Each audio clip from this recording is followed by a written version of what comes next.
I'm pleased now to invite Mrs. Kishlu Chongale, a parent and member of the Planning Committee for this conference, to introduce our panel discussion and our panelists on 21st century education. This evening, good afternoon, ladies and gentlemen. We're going to welcome our panelists. We have a few that is here and in online. Our first panelist is Dr. Tricia Thorpe. And I'm just going to give you a little bio so that we know what's happening and who these persons are. They're quite the innovators and trailblazers on their own. Dr. Tricia Thorpe is an international thought leader, motivational speaker, licensed human rights consultant and advocate for quality and equitable education for underrepresented and economically disadvantaged students, and for support for resources for teachers in the classroom.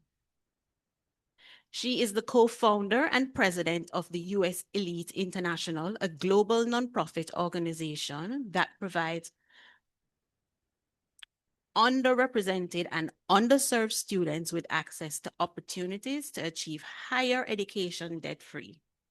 Dr. Thorpe received the NAACP Award for Outstanding Service as an Advocate for Equity, Diversity, and Inclusion, 2024 for Women for Advocate for DEI.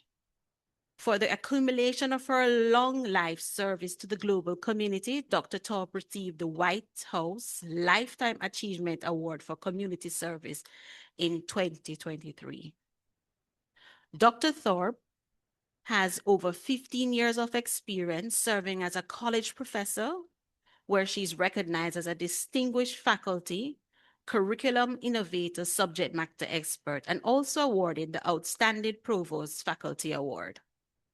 Dr. Thorpe is also recognized as an International Women's Day African Diaspora Advisory Board Award for excellence in teaching. As a career professional, Dr. Thorpe serves as the commissioned public servant and senior technical specialist in the United States federal government. She has had the opportunity to serve her agency in many capacities. Dr. Thorpe has been the recipient of her agency's Mission Achievement Award multiple times for her leadership and for also receiving 4 Chairman Honorary Awards, including 2 for public service and 2 EEO Diversity and Inclusion Award, and 1 award for excellence in policy and research supporting global issues. Thank you, Dr. John Thorpe, for joining us. Next, I want to introduce you to Keisha Thorpe, Miss Keisha Thorpe. She is a Nobel Prize educator and licensed principal who taught English to immigrants and refugee students who are all English language learners for 20 years. She's also an education expert in global competence and cultural and linguistically responsive teaching. She travels internationally to mentor teachers, share best practices, and act as an education consultant to education ministers. She co-founded a nonprofit, U.S. Elite International, that helps economic disadvantaged students to pursue their dreams of higher education debt-free. She has also received many accolades for her work and featured in numerous media, including BBC and CNN, Fox News, NBC, the list is extensive, Vogue, Essence, Forbes, Woman, and many others. Her most notable achievements are the resolution from the Maryland State Senate, Medal of Excellence from Governor Larry Hogan, Life Changer of the Year Award, Presidential Life Achievement Honoree, U.S. National Teacher Hall of Fame inductee, and Global Teacher Prize winner. Welcome. Let me also introduce to you, also join us from online, Mr. Laverne Wright. Mr. Laverne Wright, who hails from the district of Rock Spring in Trelawney, is the principal of William Nids Memorial High School in the parish. He previously served as principal at 3 other high schools, including Rusay High School, Troy High, and Alton High. Mr. Wright also taught at Albertown High and Churches Teachers College.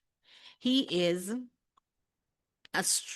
strong on the quality of teaching and building personal grit, and believes in a substantial need for character and values education. He studies English and history at Michael and pursued a bachelor's degree in literature and in English at UWI Mona, and has a master's degree in curriculum and critical pedagogy from the University of Alberta in Edmonton, Canada. He currently serves as the president of the Jamaica Association for Principals of the Secondary Schools, as well as the DeCosta Cup chairman for the Inter-Secondary School Sports Association, ISA. He believes strongly in an education that seeks to humanize our people, and the development model is in harmony with nature and social justice. This, he believes, translates into an education that is culturally grounded while remaining globally relevant in its project of preparing human beings to live harmoniously with both their fellow human beings and nature. We also welcome who is present here with us, and we thank you for joining her, Mrs. Nicole McLaren Campbell. She's an educator, entrepreneur, and author whose work centers on building educational pathways for young people and system women so they can rise, lead, and win. As a proud alumni of the St. Andrew High School for Girls, Nicole's leadership journey began early. As a teenager, she represented Jamaica internationally at forums, including the MIT Junior Summit, was featured on CNN, Nickelodeon, and was named by the Teen People's Magazine as one of the top 20 teens who will change the world. She's also a graduate of the Phillips Academic Andover, Princeton University, and University of London Schools of Advanced Studies, and has served in senior public sector roles supporting education and in development in Jamaica. Nicole is the founder of the AIM Educational Services, now in its 16th year. AIM has helped thousands of Caribbean students and families navigate a complex global admissions landscape, guiding students to the world's premier instructions while building confidence, clarity, and long-term success. Committed to widening access beyond the traditional systems allow, Nicole has also founded AIM Higher, and which exists to ensure that the financial circumstances do not limit brilliance. As being the founder of AIM and highly involved, she has expanded its services and has since not only increased her impact and support for students. Nicole is a recipient of the Governor General's Award for Excellence in Achievement and Leadership. Nicole has served on national boards advancing education and youth and development. She is a respected voice on empowerment and achievement, speaking locally and internationally on leadership systems and purposefully successful. She leads not from theory, but through lived experience, proving that ambition, family, faith, and excellence can coexist. She lives by these principles she teaches. Aim high, be bold. I want to thank all our panelists for joining us today. We have heard so much in the presentations being done, the vision for St. Andrew High School, talking about technology, governance in schools. But let us now take a deeper look. Where are we in education today? Where we want to be in the future? And what needs to change? I'm going to ask each of our panelists to give some feedback, having heard our presentations before, and also on our vision to empower the future of their students of St. Andrew High School. What is the 21st century education, learning, and teaching? What are your perspectives? Please do share. I'm going to start off with Dr. Thorpe. Yep, I'm here. Thank you. Thank you so much. Great. Can you hear me really well? We are hearing you perfectly. Please do continue. Fine, thank you. Good afternoon, everyone. I am honored to be invited back home. I am an old girl, and I am happy today to share my perspective with this esteemed, distinguished panel. I think I am among some of St. Andrew greats. And so I am happy to be here. I'm happy to see Dr. Moore, who was actually my English teacher. And I'm also glad to see Ms. Sharon Reed, who is being honored. And she's also my past principal when I attended St. Andrew. Yes. So, but as our objective here today is to discuss the future of education, especially as it relates to the demands of the 21st century, I am going to just talk a quick bit about the global future of education, the responsible integration of AI, artificial intelligence, and St. Andrew's century-long legacy of excellence and innovation. So for me, I think the future of education begins with the simple truth. Technology will continue to advance, but human strength must still be built on the old-fashioned ways. And I know you're like, old-fashioned ways? Oh my goodness. Why are we talking about old-fashioned ways? But hear me out. Human strength must be built through thinking, or curiosity, or just questioning things, and creating and using our imagination. I know AI has stifled a lot of that, but we have to go back to some of those old-fashioned ways. The future of education will be defined by how well we teach students to think, not how well we teach them to use AI tools. So we have to remember that.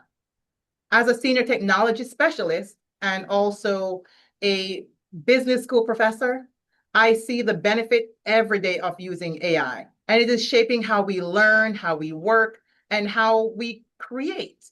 But I also see the risk of using AI as well. When we let technology think for us, we lose those very muscles that makes us capable, ethical, and imaginative human beings. It steals our imagination, right? So I always go by this quote when I think about AI, and it's a quote by Andrew Crouch. And he says, using AI to do your work is like bringing a forklift to the gym. It lifts the weight for you, but it doesn't make you strong. That is a tension we have to navigate today. AI can lift the weight. It can summarize, it can generate, calculate, automate, almost anything you actually want it to. But it cannot build your intellect and the ethical muscles of our students that need to thrive in a world where technology now is everywhere. The future of education must be about strength building, intellectual strength, ethical strength, creative strength, and the strength to lead in a world where technology is everywhere and wisdom now has become very scarce. So I'll say, to move us forward into the 21st century, the future of education will require 3 major shifts. And that's just my point of view, right? Students no longer need to store information. They need to interpret it, question it, and apply it. And that's what I tell all my students. Students must learn to use AI as a partner, not a substitute, not a copy and paste. They need to use it as a partner in their thinking. The next generation must also understand not only how to use AI, but how AI works, where it fails, and how to use it responsibly. Digital citizenship, data literacy, and ethical leadership will become essential as reading and mathematics for today's young people. So St. Andrew is celebrating its 100 years of life more abundant, a century of shaping young women who will lead with purpose, faith, and excellence. And as I look at the school's evolution, say from its early days that the old girl spoke about earlier, to its modern digital initiatives today that are digitization of teaching and learning, solarization, and modernized facilities that our principal, your now principal, was talking about earlier. I see a school already evolving and perfectly positioned to lead Jamaica into the future of education. So here's how I envision St. Andrew shaping the next 100 years. Hold on right there, Dr. Tor, because you're getting into some very interesting stuff. Let me go to the other panelists and then we'll go deep dive into those questions. So let us move over to Ms. Keisha Thorpe. Let's hear your perspective. Hello, everyone. How are you today? Well, I too, along with Dr. Thorpe, was in the same class that Dr. Moore taught us English. So hello, Dr. Moore, how are you? And just a hearty welcome to everyone who is present for this session that is here to listen to some of our ideas today. So I'm really honored to serve on the panel. And I'm really going to share also some of the thoughts of the future of education, particularly in the context of the digital evolution and the role I believe St. Andrew will play in helping not just our students, but also Jamaica itself to navigate like the new realities. And I'll also really try to connect this back to the importance of 21st century education for our modern learners. And at the same time, really through the lens of today's theme, leading with vision and empowering the future. So when I think about the future of education, I'm really thinking about how much has already changed and how quickly everything around us is still changing. So as a 20-year educator and now school administrator, I've seen a lot of shifts over time, but what we're experiencing now with technology, especially with AI, feels just fundamentally different. We have to understand that this is just not another initiative or trend. This is transformation at its core. So AI is no longer something in the distance. It is actually here. It's really shaping how students learn, how teachers are teaching, and how knowledge is accessed across the world. And I think Dr. Moore also pointed out a lot of those points as well. And one of the most powerful shifts I see that's starting is that it's democratizing education.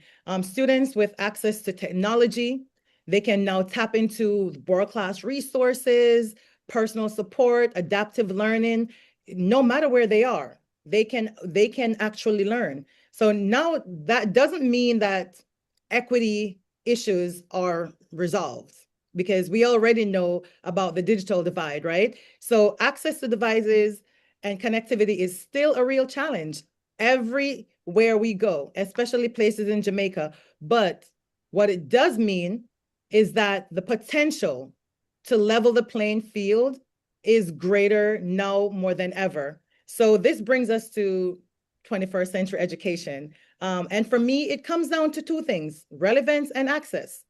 It's not just about delivering content anymore. Anybody can deliver content, right? But our students need to know how to think, like Dr. Thorpe says, how to solve problems, how to adopt. They need to know digital literacy. They need to understand how to navigate AI. And like she said, not just use it to just cut and paste. But as more importantly, they need to be creators, not just consumers of knowledge. So when I think about when I was in high school, way back in the 90s, and the way we interacted with technology back then compared to now, it's not even close. And because of that, our expectations for students and ourselves have to shift. So here's the question I always come back to all the time when we talk about this digital landscape. If our students are entering this whole world of change, how can we justify education not being the same or education still being the same? And the answer is we can't. We have to evolve. We just constantly have to evolve. And with that evolution starts a vision, but not just any vision. The vision has to be living, it has to be flexible, it has to be responsive. A vision that exists, we have to revisit it, we have to revise it because the world changes. And so that vision has to be readjusted to make sure that it matches what is happening in the world around us for our students. Because if our students are changing, then we understand that the world is changing. Then we also understand that visions must change too. Because I strongly believe that a vision must be broad enough to include everyone. Because if it doesn't include every student, it's not really a vision for the future. It's just a limitation. Okay, So if thank we're you, serious, Ms. Starr. I'm gonna bring somebody in who hasn't spoken yet to get their perspective, whether they're in agreement or they have something else that they would like to share. So, Mr. Wright, Good afternoon, I everyone. open the floor to you. Please go ahead. Good afternoon. I hope you're hearing me. Loud and clear. Yes, and I think you would all forgive me if I had to say hi to Mrs. Sharon Reed, who is someone who has influenced me very hugely. I don't know that she maybe understands that, but some of my first meetings at JAPS, as many of you know, I'm president of JAPS. Sharon was the first president I really knew the way many people would know JAPS, and I really want to just big you up, Sharon. And thanks, Kiva. Thanks, Maxine, for having me. I also must say that I'm an honorary old girl. I'm the only male on the panel, and I'm happy to be here because I am very, very much happy to be a part of this tradition of excellence and integrity that I am imbued in I'm immersed in at this time. I just want to just quickly speak to one or two things in share my perspectives. One, as you might have seen from the introduction, one of the things I really believe in hugely is values.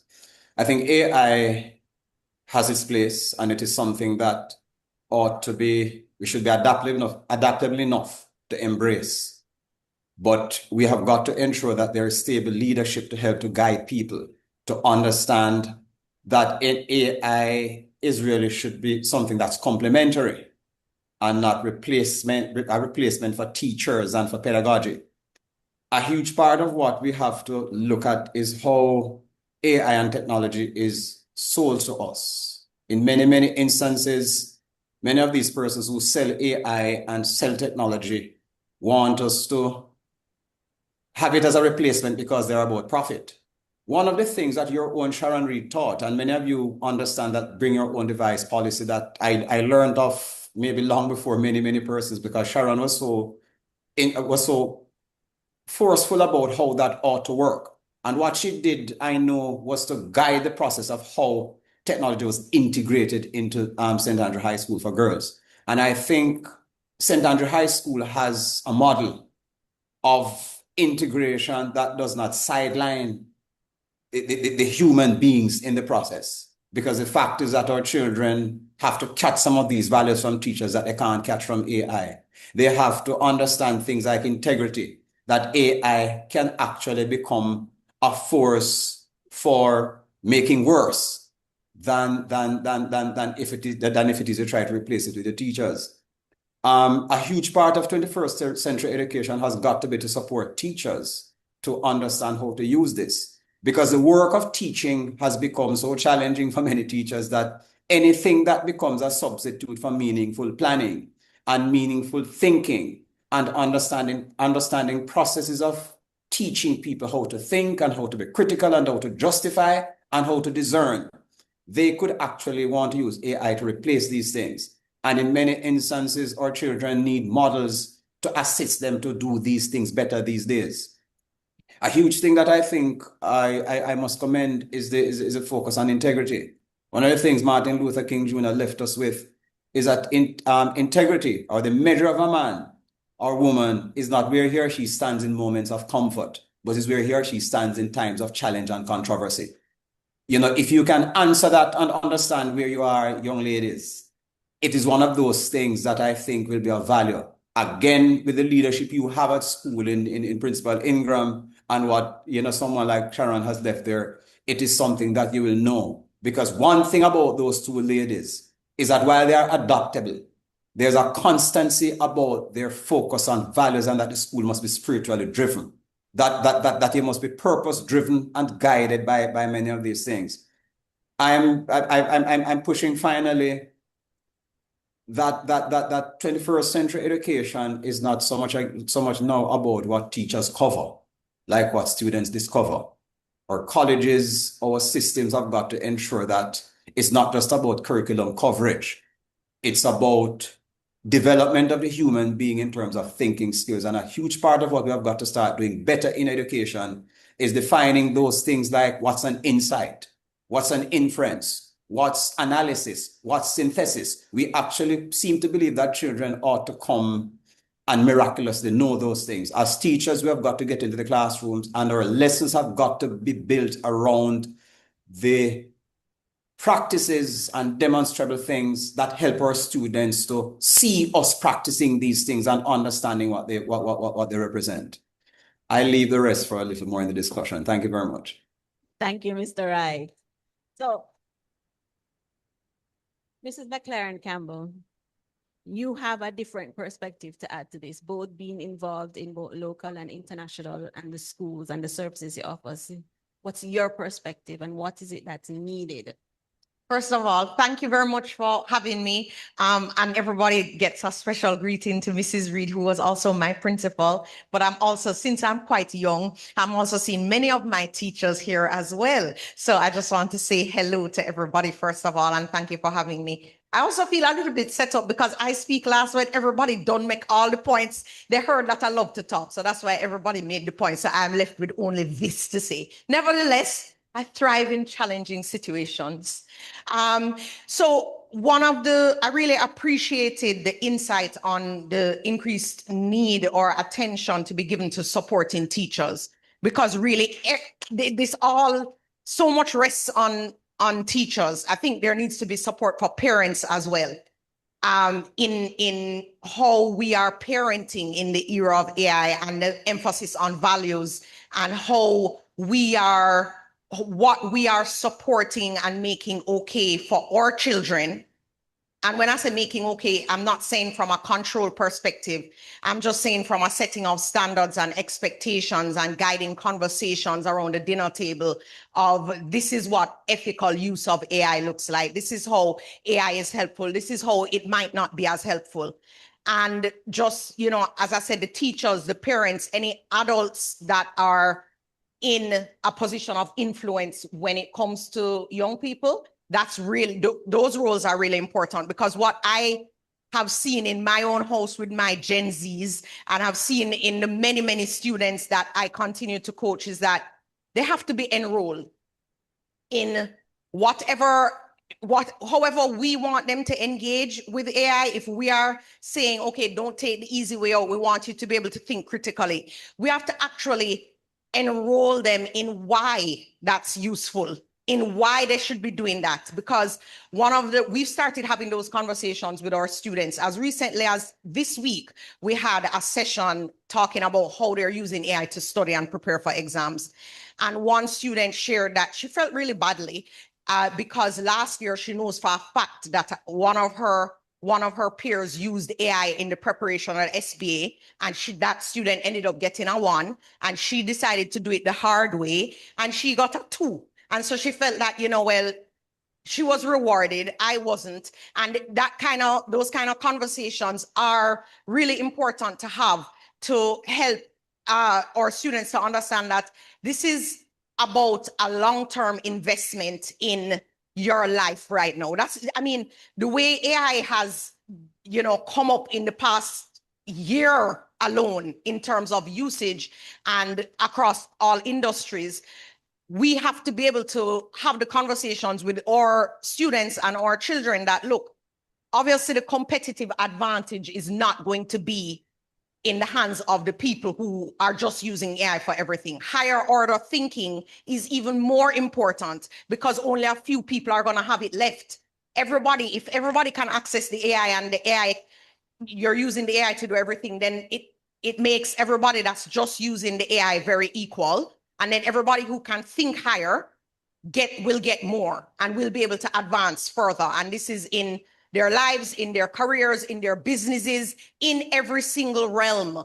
One thing about students nowadays, you know, is they still have a desire for success. They're clear or relatively clear on the type of life they want to live, even if they might not know necessarily what they want to study. They want to be successful. They want to have a definitely materially rewarding life, I'm seeing, okay? So that's real. And so if we can say to them, well, the way that you're engaging with this technology now in your education, the way that you are training your brain, because the other side of this is their brains, you know, the teenage brain is still under development, just from a neuroscience perspective, and the pathways that are, you know, being reinforced, and that will die if not used. So the danger for me that I see is that if they're now, instead of thinking and exercising those pathways, using the AI instead of the thinking, then after a while, they don't even know how to think. I mean,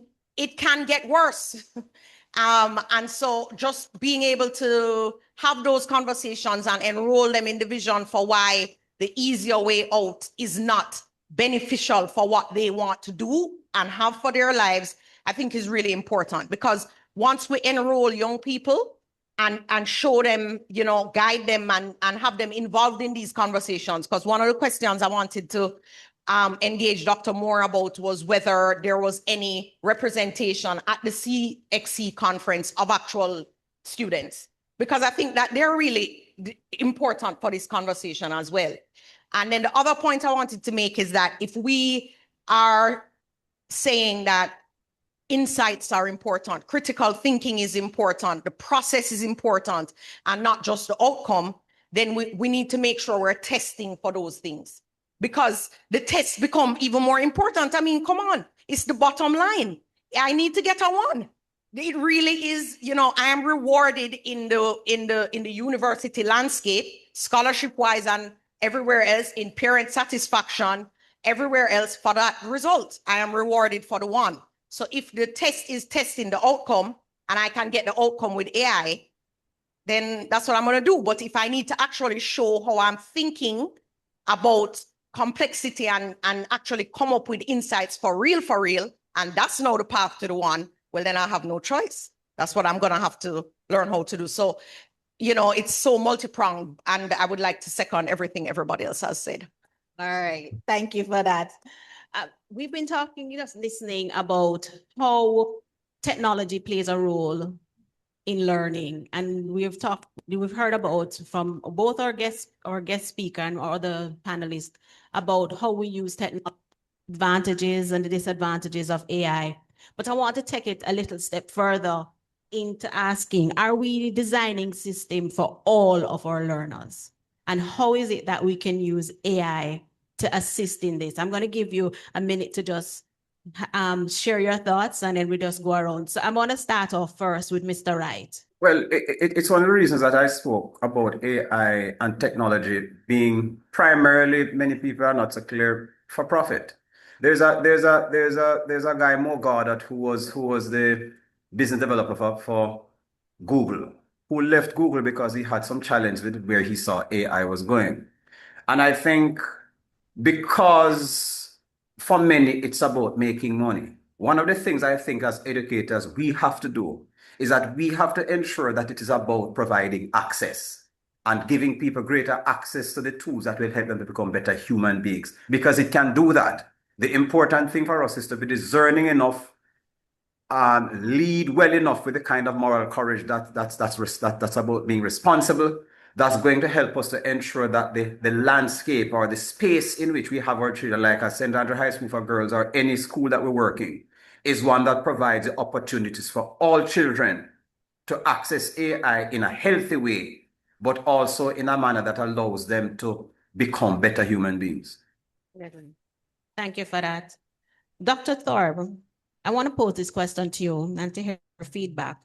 What is one practical steps that institutions can take immediately to help to enhance and to carry our future in education? Well, I will share with you being in the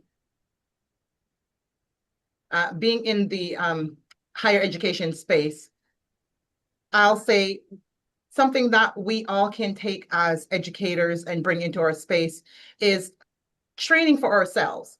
Also taking our integrity into the classroom, right? And as everyone was saying, integrity really is important in taking into the classroom, and because we have to understand that there are also academic policies that we have to follow.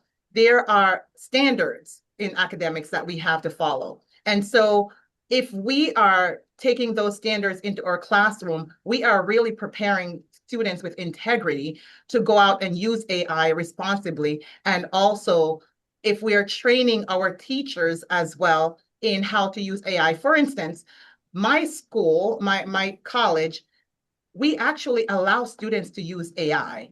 We encourage it. We encourage it as knowledge base, and we encourage to use it with integrity. But what we also do is we train students how to use AI responsibly. And we are also trained as professors as well to use that responsibly with our students. So it does help us. It doesn't replace us, as we are all talking about, but training, I think, is very important, not only for professors, but also for students. And some of those things can resonate right back into St. Andrew as well. Training students ethically how to use AI, and then also helping them to lead with integrity in utilizing AI as a tool. Thank you, Dr. Thorpe. Ms. Thorpe, I'm going to pose this question to you. How do all of these relate to students' preparation and navigating for careers? Because when students leave here, and as Ms. Claire said, out into the work world, what do you think? How do all of these things in terms of technology, the use of AI, what is being inducted, the use of technology and AI in education, and the use currently now in our current presence and landscape, the emerging technology, how do all of these relate to our students preparing for navigating careers? So I'll say that one of the things that we have to understand is that, like Dr. Thorpe says, we're not asking AI to replace any of our students' capabilities. We're asking them to navigate it responsibly.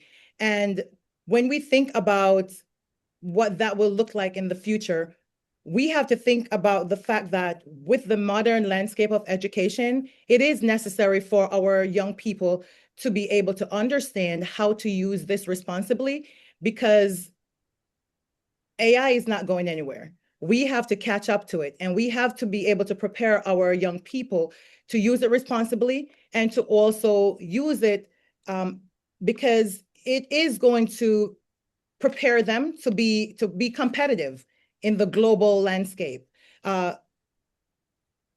What AI is doing for us right now is helping us to also students to prepare for jobs that we haven't even think of that is created yet.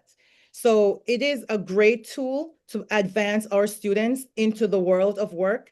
And so I think one of the things that I always ask myself when I think about the future, I come back to this, like, are we preparing students to keep up with the world, or are we preparing them to lead it?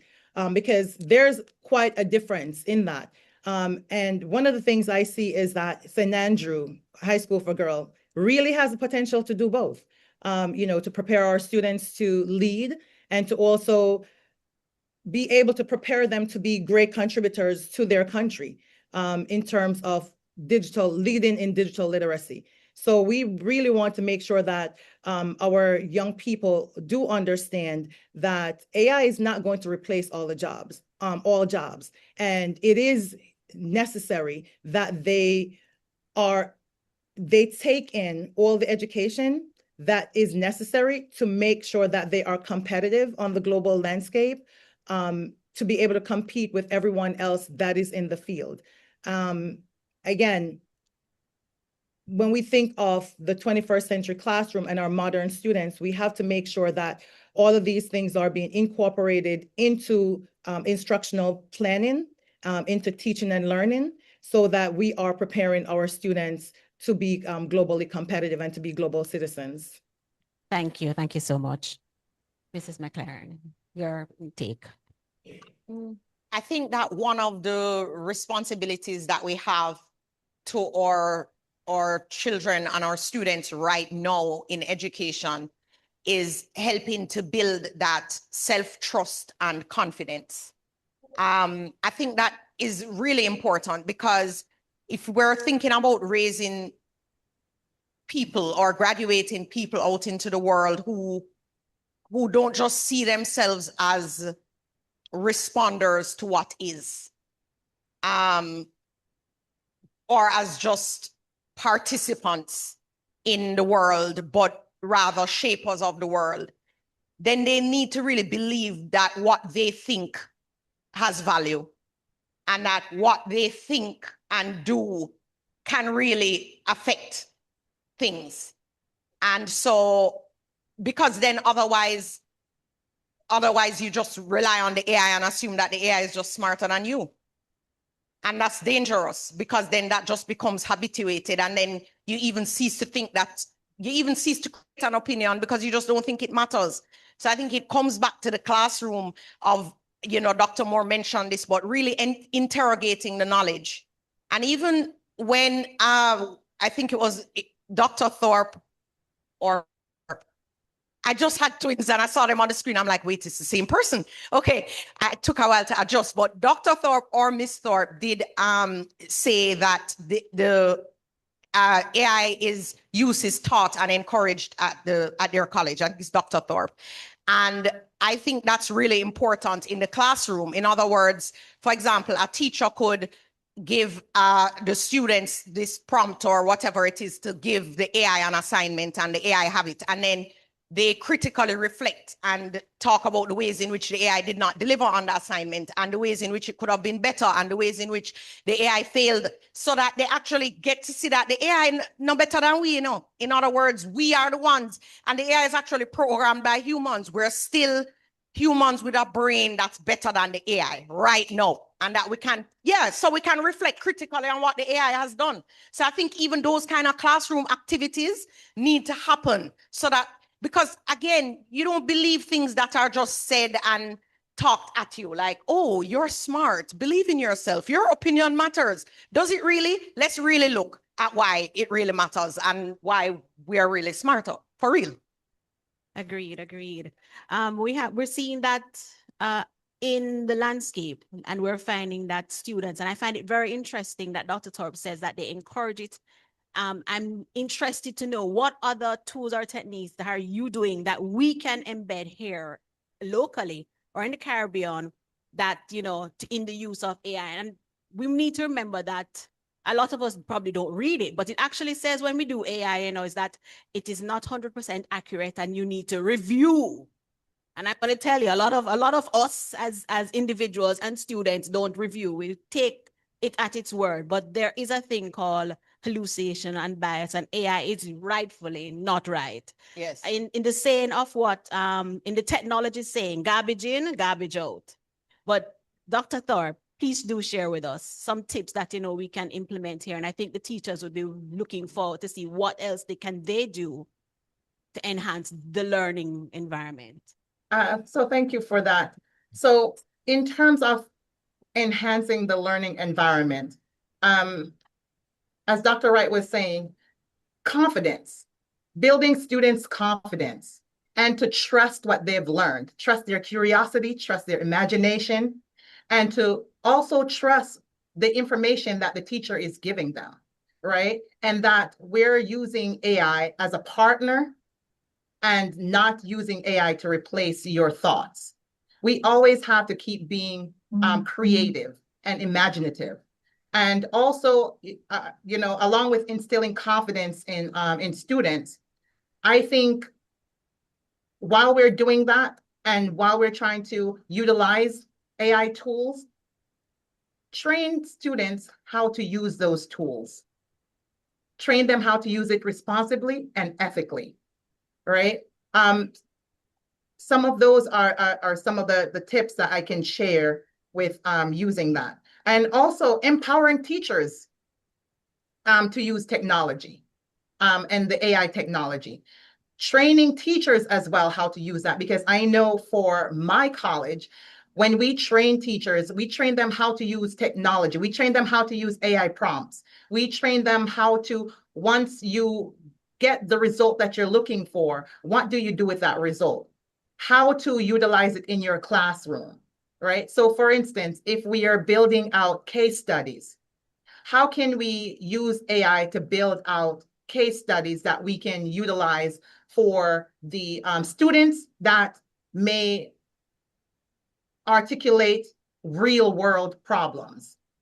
And while sometimes we don't have all the knowledge of the discipline that we teach in, the AI tools definitely can help to create some of those problems that simulate real world problems that we can give students as projects. So some of those are some of the tools that I think St. Andrew can utilize in their classroom and in terms of embracing technology. Also, I'll say build sandboxes, right? Where students can be innovators, where students use AI to be innovators to help themselves. And as Dr. Wright was saying, do realize that AI can't replace your thinking.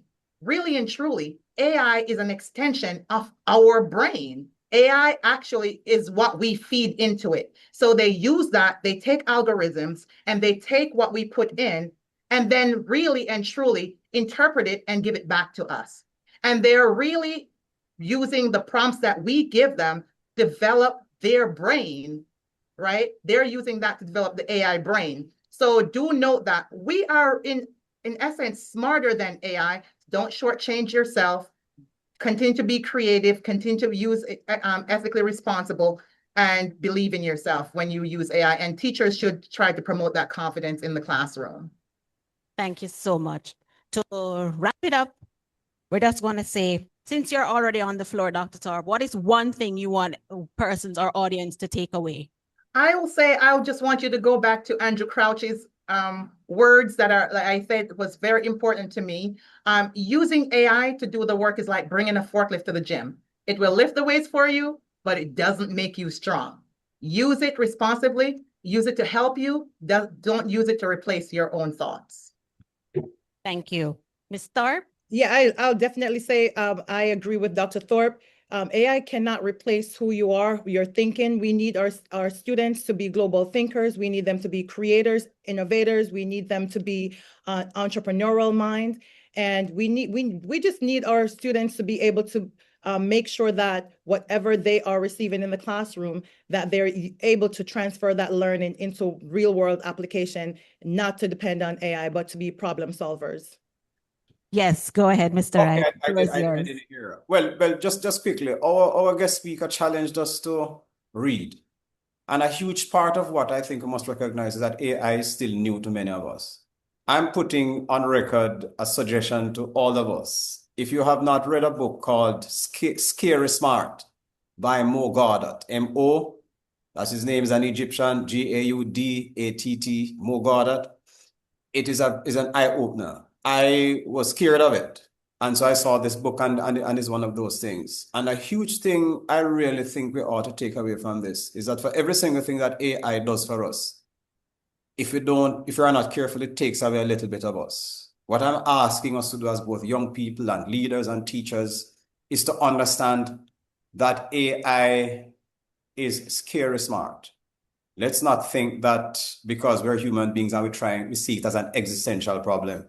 The thing to do is to face it, to understand its range and its capacity and its potential, and understand that it is when we bind together with knowledge of it and understand better what it is and how we can better integrate it into how we live, that is going to help us or destroy us depending on how we do that. Thank you. Thank you, Mr. Wright. Mrs. McLaren? I would say my biggest takeaway and thing I want to share is that the fundamentals are still the fundamentals. The fundamentals are fundamentaling. In other words, the critical thinking, the reading, the discourse, the learning how to analyze, and the importance of having conversations in the classroom, outside of the classroom, and even among teachers across disciplines. How are we using this? How are we really bringing critical thinking into every single aspect of the curriculum? Because that is the premium skill right now. All right, thank you very much. Just to kind of sum up, I want to thank our panelists. What is coming across today, and it's clear, technology is here to stay. We just need to change with the times. We need to use it as an enabler, not as a crutch, to quote our presenter. The fundamentals are important. Integrity, which is the foundation of what we need to do and how we move forward. I want to thank our panelists today for joining us. And I'm going to now move over. Thank you for having us and have a wonderful evening.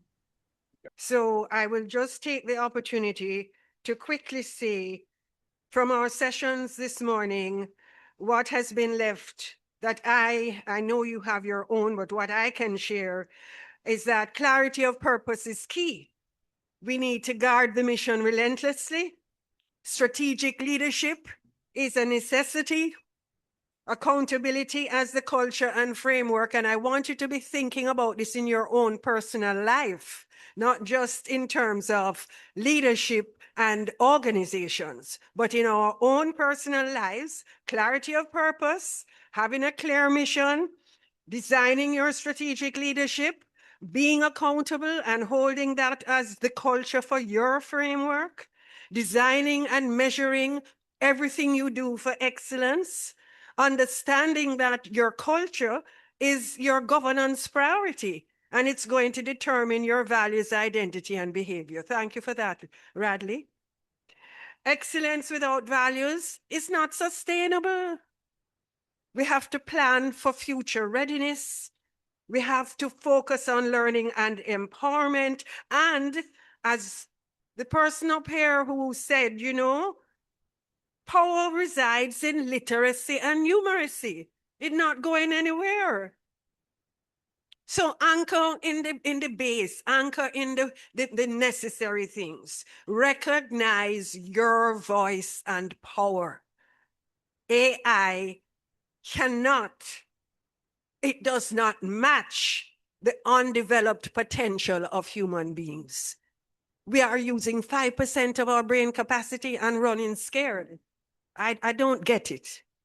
So stop it. You know what I mean? This is a tool, but they're dangling it in front of us like we should be trembling.